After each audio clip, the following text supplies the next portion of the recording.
الحمد للہ رب العالمین، الصلاۃ والسلام علی سید الانبیاء والمرسلین، اما بعد فاعوذ باللہ من الشیطان الرجیم، بسم اللہ الرحمن الرحیم۔ الصلاۃ والسلام علیک یا سیدی یا رسول اللہ، الصلاۃ والسلام علیک یا سیدی یا حبیب اللہ، الصلاۃ والسلام علیک یا سیدی یا نبی اللہ وعلی آلک واصحابک یا نور اللہ۔ تمام تعریفیں اللہ جل شانہ کے لیے ہیں جو تمام خوبیوں کا خالق ہے، مالک ہے، رازق ہے۔ میرا اور آپ کا پیدا کرنے والا ہے، مارنے والا ہے، پھر سے جلانے والا ہے۔ جو کچھ آسمانوں میں اس کو بھی جانتا ہے اور جو کچھ زمین میں اس سے بھی واقفیت رکھتا ہے۔ اور ہزارہ شکر اس پاک ذات کا جس نے آج پھر مجھے بتانے اور آپ کو سننے کی توفیق عطا فرمائی۔ جب لیا نام نبی میں نے دعا سے پہلے، جب لیا نام نبی میں نے دعا سے پہلے، میری آواز وہاں پہنچی صبا سے پہلے۔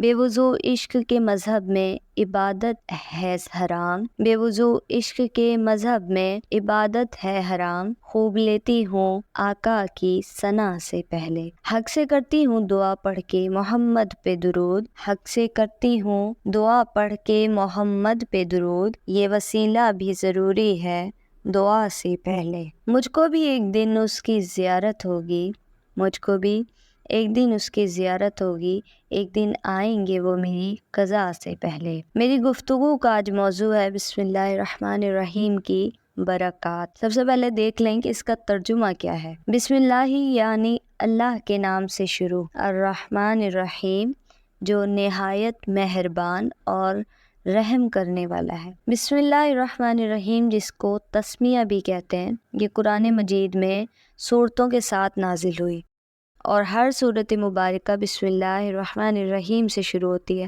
مگر سورہ توبہ سے پہلے یہ نازل نہیں ہوئی، اسی لیے سورہ توبہ کی شروع میں یہ نہیں لکھی ہوئی۔ قرآن پاک کا آغاز بسم اللہ الرحمن الرحیم سے اس لیے ہوتا ہے کہ اللہ تعالیٰ کا نام برکت والا اور شیطان کو بھگانے والا ہے۔ یہ مہر لگ جاتی ہے کہ اب قاری کے پاس شیطان نہیں آ سکتا۔ اب تو یہ دور آ گیا ہے کہ گھروں میں قرآن پاک کی تلاوت نہیں ہوتی، ہر کام سے پہلے بسم اللہ پڑھنا بھول گئے۔ گھروں میں بے برکتی کیوں ہے؟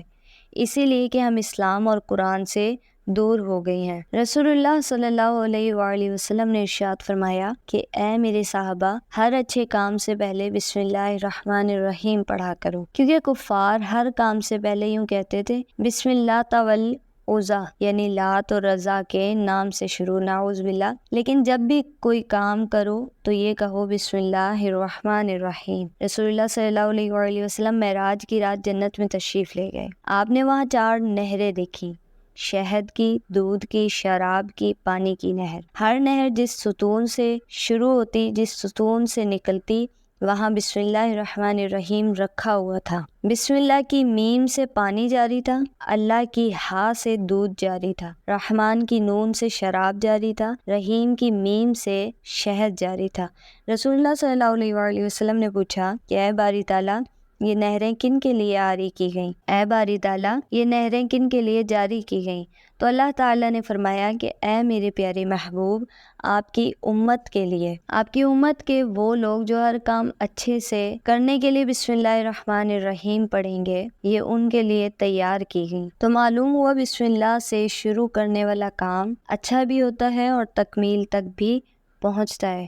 حضرت موسیٰ علیہ السلام کا مقابلہ فرعون سے ہوا، آپ نے دعا فرمائی یا اللہ یہ فرعون تیری توحید اور میری رسالت کا منکر ہے، اس لیے اسے عذاب دے، اسے برباد کر دے۔ اللہ تعالیٰ نے ارشاد فرمایا اے میرے کلیم اللہ، جب اس نے اپنا محل بنایا تھا تو اس نے دروازے پر لکھا تھا بسم اللہ الرحمن الرحیم، تو مجھے حیا آتی ہے کہ جس محل کے دروازے پر میرا نام لکھا ہو اور میں اس محل میں اسے عذاب دوں، اسی لیے میں فرعون کو اس محل سے باہر نکال کر عذاب دوں گا اور دریا میں غرق کروں گا۔